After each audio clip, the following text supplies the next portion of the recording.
رژه هشک بنا ارد عراقی و بیابان بونه زیده بونکا بردوام دایو بسپرین سقاناسی و جنگ هجی لبه باورنه گو کمبونا آسته آوا هر دوره بارین دیجلا فراتو کمبونا رژه باران بارین و کسکاتیه اگر این سرکیم بیابان بنا عراقنه صادق عطیه بسپور پیشبینی کار نافدار عراقت بشید رژه بیابان بنا عراقی که هشتی نزیکی هفته ساده و دبیز زیده ترجی بیتو عراق لسالا 2040 ده بر هنگاری قیرانه که مازنیا آوه بیتو ریبار ده برف هشک بونه بچن عطیه داخواستش حکومتا فدرال کت پلانکا استراتیجی بوچاره کرنا قیرانا هشک بونا هر دو ریبارین دیجلا فرات و احواران و کمبونا رژه بیابان بونه دانی تود بجید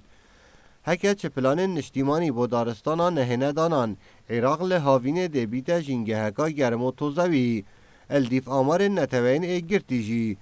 جبر گوهرین سقاین لسرانسری جیهانت هنه ریدان جبر چند جارکی به کار اینانا عردی بو چاندنه عراق سالانه نزیکی 1000 دونمین عرد خواه چاندنه جدز داد هر دو ریبارن دیجلا فرات کو سرکان ینوان لترکیان و درجین عراق و سوریا آست آواوان کم بویو اف کم بو نجی مترسیه لسر جیانا خلک عراق و سوریایو ده کاریگریه کامازن لسر آوا و خوارنه و آفدانه یا هر دو ولاتان هبید جلای خوب علی مهدی بسپور استراتیجیت بجید بردامیا درست کردن سکران جلای ترکیه و لسر هر دو ریبارن دیجلا فرات